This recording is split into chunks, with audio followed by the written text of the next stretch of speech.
Well, And I how think cool is it when you that's can kind of what stick your eye up to you can put your eye right up to a little sensor. It goes bzz, bzz, bzz, bzz, and then all of a sudden you're authenticated. yeah. That's pretty cool. It looks fun. No reason for absolute alarm. We're not trying to tell you to light your hair on fire and run down the street. This is not that serious. Yeah, there we go again, just dampening all the cool stuff, right? Making it seem a little less cool. Yeah, I mean, that's kind of part of the job, man.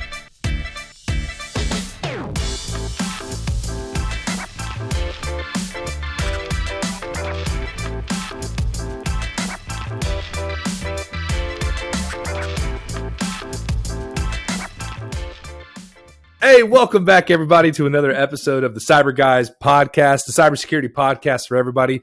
I'm Andrew Valencia, joined as always by Mike Hill. Go ahead and hit that like button. You haven't seen the episode yet, but I'm assuming you're gonna like it even before it gets started. And if you're new here, make sure you subscribe to the channel. Do all those cool YouTube things. And with that out of the way, let's go ahead and get started. So, Mike, today we're talking about biometrics. I think one of the things that's very interesting about biometrics is that there's a lot of assumptions that using biometrics is somehow more secure.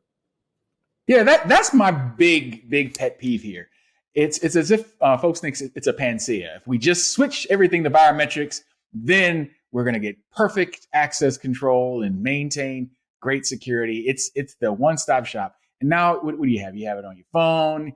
A lot of laptops have fingerprint readers now. All this stuff is going on because there's an assumption that biometric is inherently more secure. Here's the other thing, about it. And I want to just be balanced in what I'm saying here. I'm not saying biometrics is not good. Biometrics are great. We've been using biometrics from the beginning of time just by looking at recognizing people, or even if you walk to a gate and present some identification, there's some human biometric verification going on at that point when someone's looking at your driver's license picture and looking at you, or you're going through a gate check at an international airport and you're presenting your passport and they look at your passport photo and look at you. There's some human biometrics verification going on regularly. So it's not that biometrics is bad. Biometrics is part of a layered solution. It definitely belongs in a topology of access control. The point is, though, whether or not it solves all problems, whether or not it solves all problems and cures all ills. And that's where I have to say, let's not get ahead of ourselves. Let's start, though, by just making sure we're clear on what we mean by biometrics, right? Let's just define it. Let's go ahead and define biometrics. So biometrics is me, right? It's my thumb. It's my eyeball, right? It's my voice, right? Yeah, that's the point. I mean, the word really kind of self-describes and self-defines itself. Metrics, measuring; bio, life. So measuring the signs of your life. So it can be anything. It can be superficial biometric information, like a fingerprint, like an iris color, like a retina, a retinal scan where you're looking at the blood vessels in the back of the eyeball. It can be the way we behave, like the way a person walks. There's a way of checking the gait, the way a person stands. There's certain behavioral biometrics we can look at behavior. Even the way a person types or writes, their pen strokes. Not just the way their signature looks, but actually the way they actually write their signature. All of those things are things we can measure to validate the identity of a person being who they actually are. All of that falls into the category of biometrics. Now, we typically think about biometrics in terms of fingerprints and iris scans and that sort of thing, but really everything. Palm geometry is another type of biometrics. There are many other variations. Now, when we combine different types of biometric systems, we call it multimodal biometrics. So in other words, instead of just relying on a fingerprint and that's it, if we can combine a fingerprint with palm geometry, with some other characteristics, maybe before they walked in, there was some readout, maybe a facial recognition, mapping out the topography of someone's face, all that good stuff. You use it together in a complex system, well that's obviously going to be more successful than something that's just looking at one biometric marker. But that's what we're talking about. We're talking about systems that are going to look at these various markers, going to look at these identifiers of the person, on the person, with the person to verify that they are who they are. I think that's a really, really good point about multimodal biometrics as well, especially when considering we're using them for authenticating authorized users. The more examples that we have, the more that we use, the less likely it's going to be hacked. Now, there are two elements that we look at when it comes to biometric systems, right? We look at false positives and false negatives, right? The question is, which one is worse? And it really depends on what we're using the biometric system for. When we're using the biometric system to access something, then we may be more concerned about false positives. That is, someone who is falsely authenticated and thus allowed into the system, even though they're not. But there are some systems where a false negative is far, far more serious, because maybe it's a mission critical system of some sort, and now a person who should be authorized is incorrectly being denied access. False negative. So that could be a problem, because now all of a sudden, their availability to that system has been hampered by a false negative. So really, both of those are bad, and it depends on which one is worse to you on the given system, which is why we look at a factor for putting these two factors together, and we call it the crossover error rate, right? So the crossover error rate is when we're talking about where those points intersect, where the false negatives, or the rate of false negatives and the rate of false positives coincides. And the quality of a biometric system is generally measured when that rate, where they both meet, is as low as possible. So there's a very, very low possibility of false negatives and a very low possibility of false positives. The lower the crossover error rate, the better quality of the system. And that's where multimodal comes in. With multimodal, you have different things you're looking at the same time.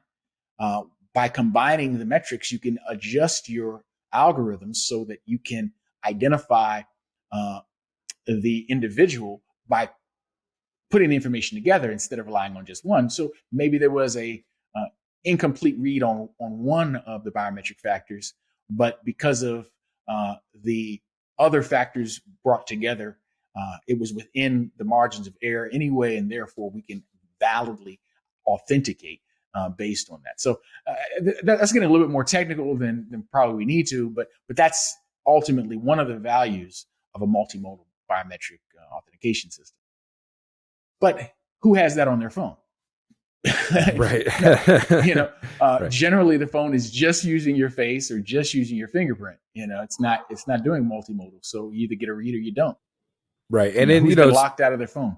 And in some cases, there are people who do have two-factor authentication for a lot of their apps, or log into their phone in general. And one of those factors is a thumbprint. Another factor is a PIN or a password. But I guess that's my question to you is ultimately any type of biometrics that you're taking for authentication is really just a password, right?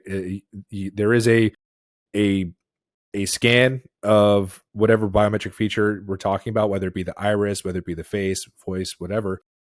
And that is stored as a password. Right. And it is just as vulnerable as a password. And that's really the thing. I mean, we got to remember, with computer systems, we sometimes anthropomorphize the system more than we should. In the end, we're not actually dealing with an intelligence. We're dealing with logic. And in the end, we're dealing with representative data. We're not dealing with the actual data. Yes, we used our fingerprint to hit the fingerprint reader, and that was authenticated. But really, it wasn't the fingerprint that was being authenticated. It was based on a digital analysis and readout of characteristics of that fingerprint, which have then been digitized and then used. And the signature algorithm that's used against the fingerprint can give you a variation of codes depending on the algorithm that's being used. But the point is, in the end, it's just binary data that becomes the key. And since it's just binary data that becomes the key, any binary data could be forged without even ever having your fingerprint. Right. In fact, especially considering some of the means of authentication now, especially with facial recognition, the full face is not necessarily required to gain that kind of access. There's specific parts or specific bits of information that, when looked at by another human being, does not look anything like the individual that's supposed to be authenticated. But to the ones and zeros, essentially, it's authenticated. That really gets to some of the techniques. And let's just talk about fingerprints for a minute. There are a couple of different ways that are well known for hacking fingerprints. One is using the data that the system uses. Well, this data is called a master print. And ultimately, the master print is based on the algorithm of the system. And if you can hack into the device and actually gain use or get access to the master print data, you could then build, you could actually build a data signature that would match a person's fingerprint on that system. Another way is to harvest the images from a scanner that hasn't been properly secured. So if you can get a hold of the data that was used in the scanner can be hacked and you can breach that system. Then you have the ability to basically do a sort of replay attack with the data that was harvested from the system. Another way is to actually forge the fingerprints. And that's where, again, if you can get a hold of some images that would be used or that would be useful to the system that would follow the same sort of algorithm, you could essentially put that image in front of the reader in a way that the reader collects the information and then breach it that way. If there are vulnerabilities on the software itself, we always talk on this channel about the importance of maintaining a security baseline on systems. Well, if you can hack the system, then it's possible. And here's one of the worst ones of all. If you have oily fingers and you leave a little bit of a residue behind, this is the one you see in the movies all the time. Most systems are not that vulnerable to this, but particularly with the sort of fingerprint scanners that you find on cellular phones and that sort of thing, it can actually be defeated with residual fingerprint information if it's properly collected and then used to build a new fake fingerprint. And the really crazy thing is we now live in the era of digital printing and 3D modeling, where you can create images that are imperceptibly different or distinct to a computer system than their actual thing. And that's really where the 3D modeling comes in, which is one of the dangers, risks associated with some of the other types of from some of the other types of exploit tactics that are used against these systems. Right. Well, and that takes us to facial recognition, right? So what's better than a fingerprint? Well, my face, because I look so unique. I am myself. So why isn't that as secure as even a fingerprint? That one actually brings to mind some even crazier stories. A couple years ago, it was even featured at a hacker convention. Someone basically creating a 3D model of a face with a 3D printer, and then beating the Apple facial recognition on an iPhone. But even worse than this, there was an article 6 years ago in Wired magazine that actually talked about hackers that were successfully able to build a logical 3D model, 3D image of a person's face based on their Facebook pictures. Just going out to the web, finding their social media photos, and then recreating a 3D model from that, and then using that to defeat a facial recognition system. So this is not even a new technique. It's a technique that's actually been around for a few years now. Right. And facial recognition in and of itself is actually less secure than using a old school numerical alphanumerical password, right? Because most people have photos of them out in the open, right? There, you can have a picture taken of you pretty easily. Yeah. And that's really my problem with biometrics, is being seen as this panacea. Because the thing about biometrics that makes it actually, it's really the Achilles heel of this whole model, is if you can crack the information, you've permanently cracked the information.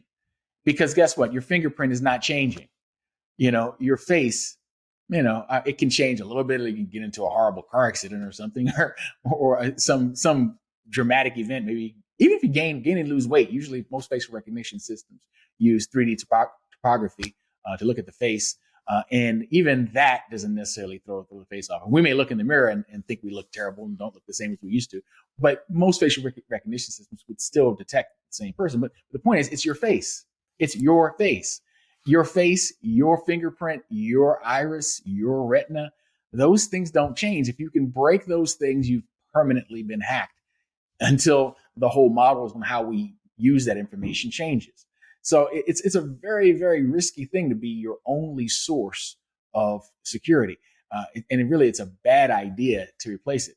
I would absolutely prefer, in most cases, some sort of randomly generated password, one-time password, something with a fob, like an RSA token, something like that is actually, in most cases, much, much, much more secure for authentication.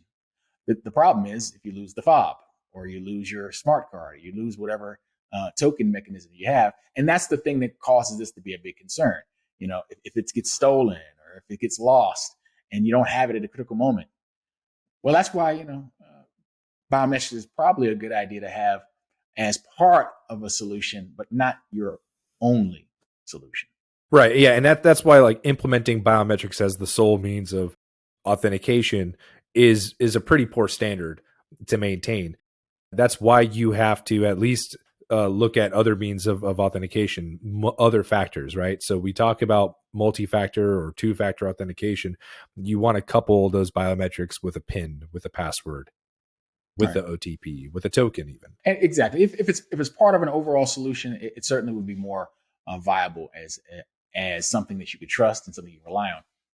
And, even in certain contexts, it has to be taken into consideration. I mean, for instance, if you're using a biometric system within a physically secure environment, then you've already had several layers prior to, using the biometric system. But if it's the only gate check, then we have a problem. It's just like people who think that as soon as they buy a firewall, now they're safe. When the reality is, everything that gets hacked through a firewall pretty much, so the idea that you can ever rely on one thing as if, boom, this is the one thing, it's just not wise thought.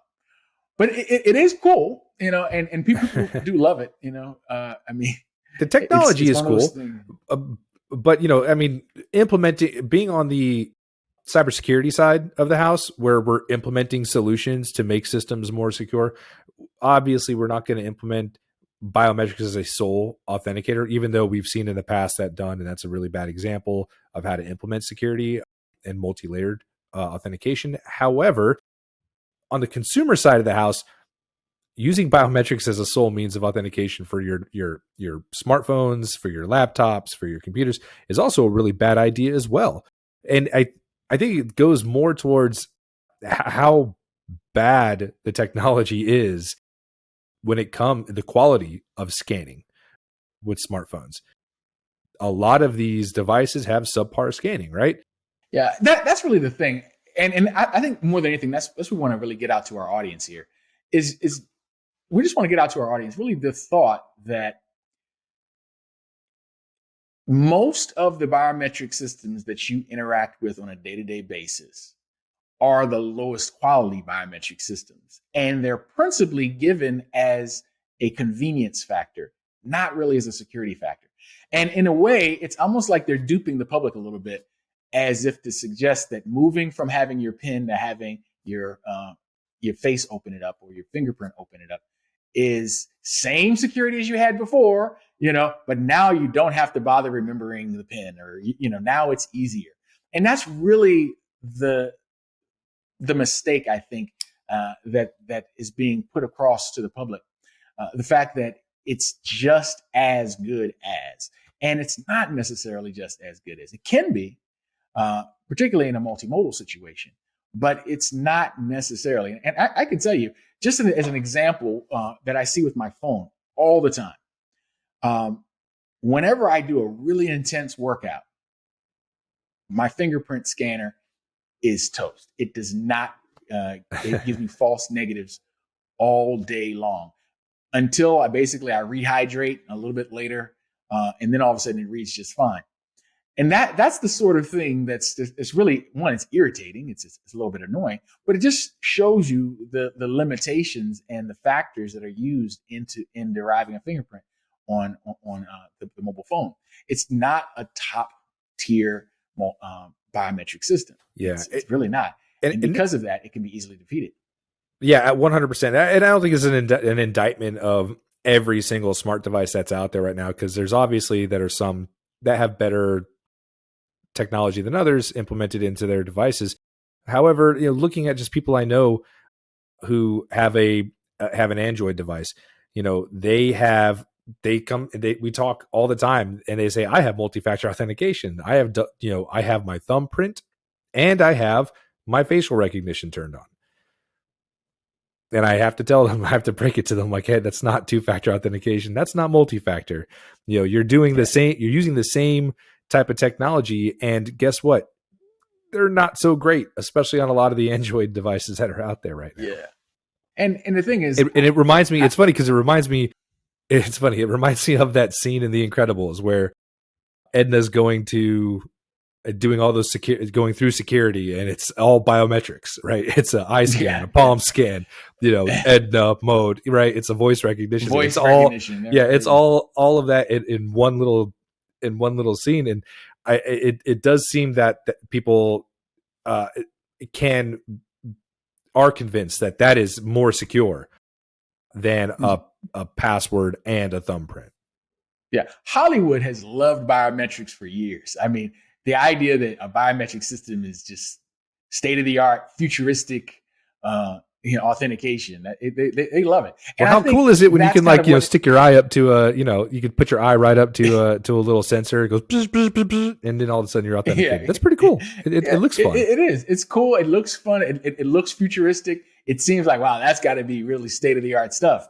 Is this what they do in the Pentagon? I mean, that's where the imagination runs with it. And I think that's what these companies have done. They've seized on the fact that there's a Hollywood fascination, which there creates a pop culture fascination, and then a sense of assurance that is exaggerated. It's not bad.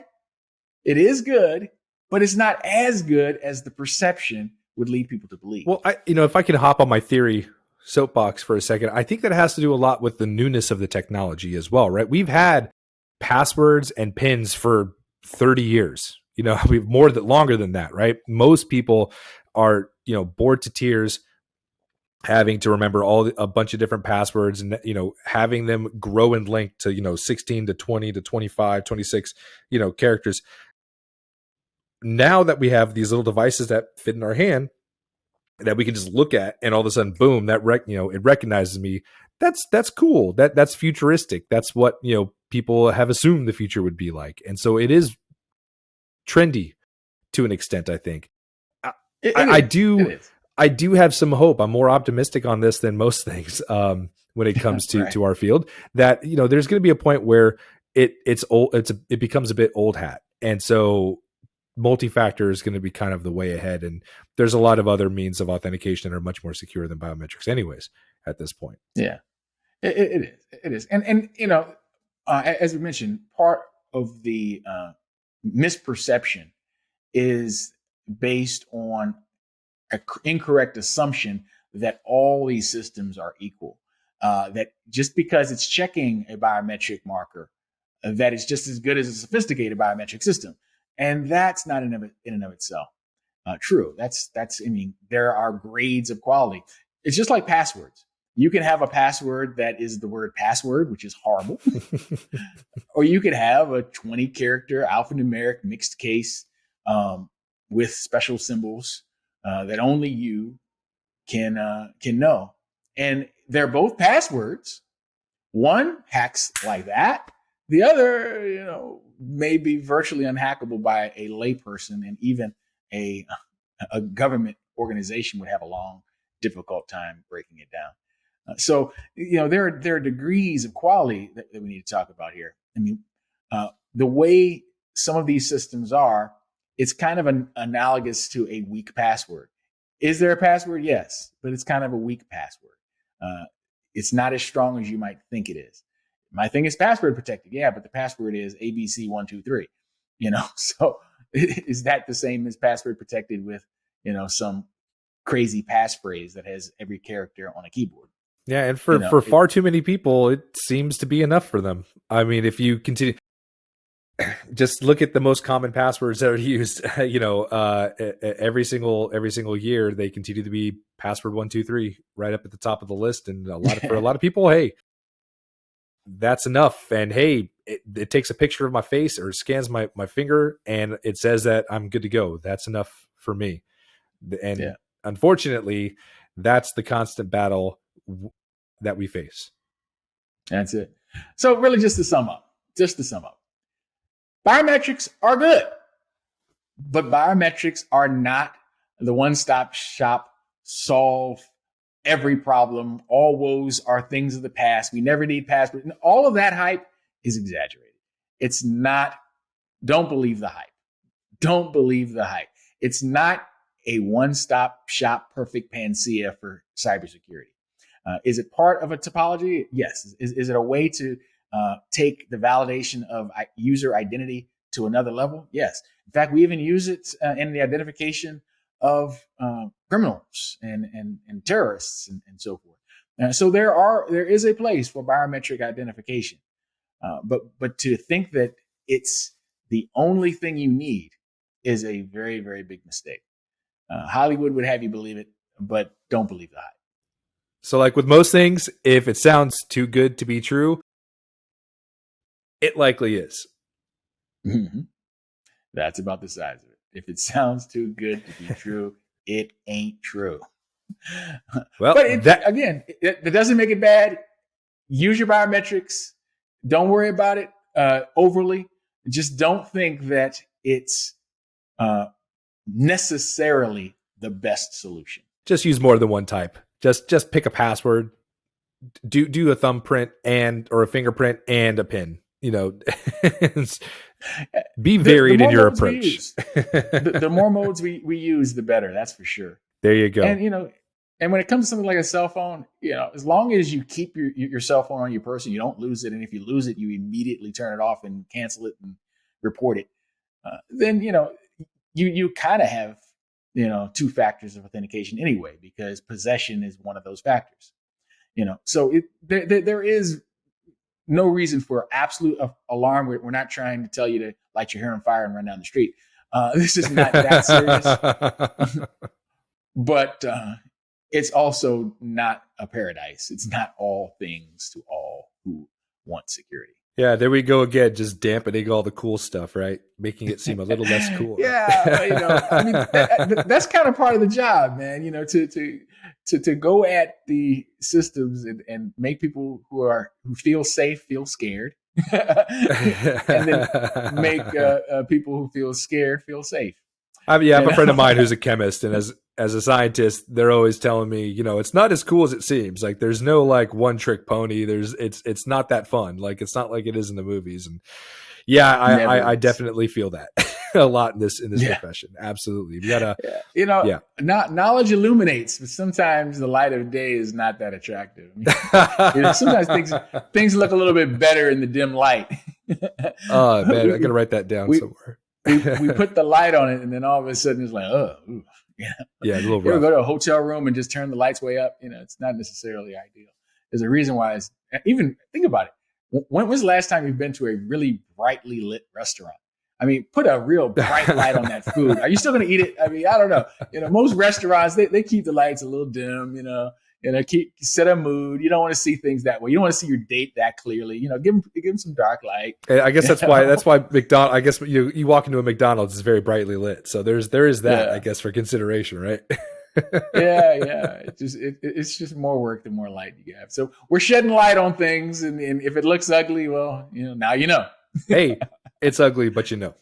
Well, that's going to do it for us today, folks. If you like this episode, go ahead and hit the like button. If you're new to the channel, make sure you subscribe. If there's any other topics you'd like for us to make a lot less fun or bring into the daylight, make it look a lot less cool, go ahead and comment down below and let us know. For the Cyber Guys, I'm Andrew Valencia. As always with Mike Hill, stay safe, be secure, be sure. We'll see you next time. Take care, everybody.